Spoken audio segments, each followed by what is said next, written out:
Salut et bienvenue sur ma chaîne YouTube. Je suis Her Abdul.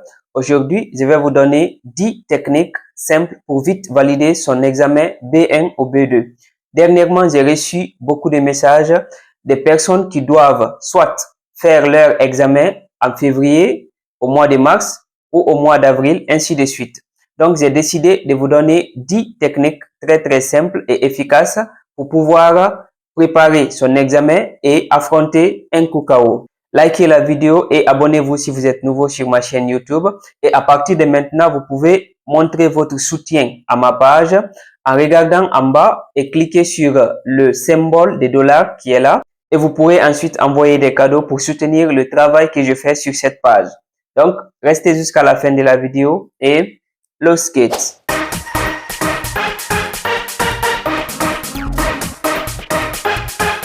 La première technique pour pouvoir bien affronter son examen B1 ou B2, c'est de comprendre les critères de l'examen, c'est-à-dire comment les sujets viennent à l'examen et comment on pose des questions à l'examen. La plupart des gens partent affronter l'examen sans comprendre exactement quels sont les critères de l'examen pour pouvoir vite valider le B1 ou le B2. Vous pouvez faire cela en vous familiarisant avec les formats de l'examen, c'est-à-dire que ce soit dans la compréhension écrite ou orale ou dans l'expression écrite ou orale, c'est-à-dire le Hören, le Schreiben, le Sprechen, le Lesen. Vous devez étudier les critères d'évaluation pour chaque épreuve. Cela va vous permettre de comprendre exactement, par exemple, dans chaque module, comment on envoie les questions et il y a combien de parties dans chaque module. Donc, avant de partir affronter l'examen, vous devez connaître d'abord tous les critères. Au numéro 2, vous devez renforcer votre vocabulaire. Renforcez votre vocabulaire en apprenant les mots de transition comme d'abord, ensuite, ainsi, par ailleurs, en revanche, enfin, d'une part, d'autre part, car, par conséquent, malgré cela, ainsi de suite. Apprenez à connaître ces mots de transition parce que dans les Schreiben et les Lesen de B1 et B2, vous allez toujours voir et utiliser ces arts de transition. Donc, vous pouvez aussi renforcer votre vocabulaire en étudiant les thèmes récurrents comme l'environnement, la santé, les loisirs ou l'éducation. Au numéro 3, travaillez sur la grammaire et la conjugaison en maîtrisant les temps essentiels. Le présent, le passé simple, le passé composé, le futur, le conditionnel et le subjonctif. Et ensuite, faites des exercices réguliers pour pouvoir repérer vos erreurs et les réparer à temps avant de partir à l'examen avec plein d'erreurs. Parce que sinon, vous allez partir, mais vous n'êtes pas tranquille dans la tête lors de l'examen. Et sinon, vous pourrez vous embrouiller très facilement, ce qui ne sera pas du tout bon pour l'examen. Numéro 4, pratiquez la compréhension orale. Pour cela, vous pouvez regarder les vidéos ou écouter les podcasts adaptés à votre niveau. Attention, il ne faut pas aller regarder les vidéos sur le C1 ou C2 alors que vous voulez faire le B1 ou le B2. Donc, après, vous n'allez rien comprendre et vous allez dire que même si vous regardez les films, vous ne comprenez pas. Non, c'est parce que vous ne regardez pas les films qui sont adaptés à votre niveau.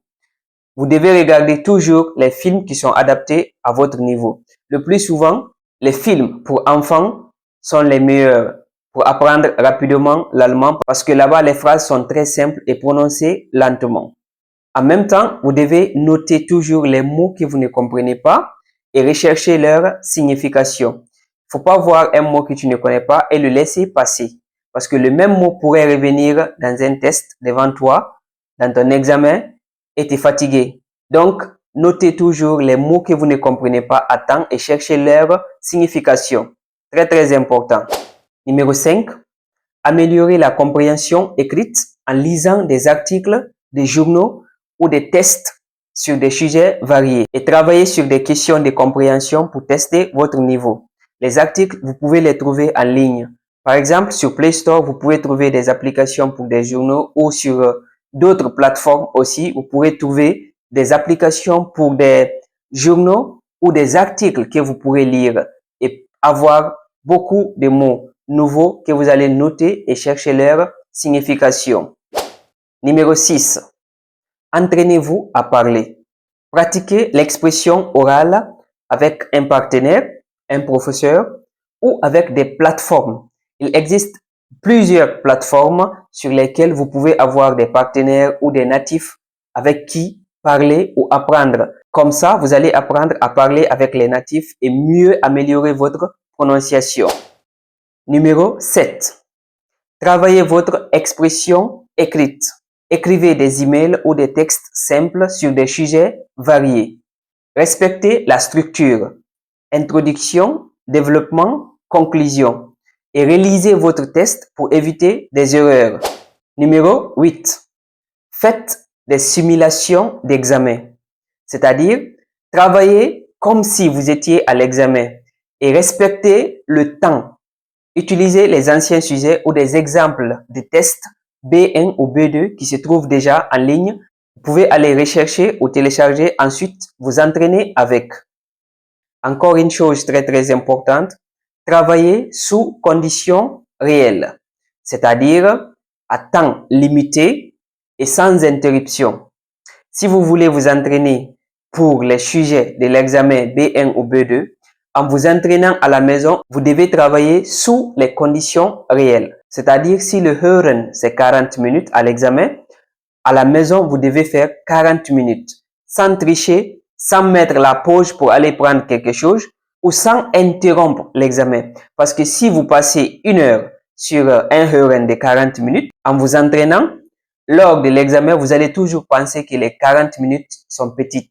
Vous allez toujours penser que les 40 minutes ne suffisent pas parce que vous avez l'habitude de vous entraîner avec 50 minutes ou une heure.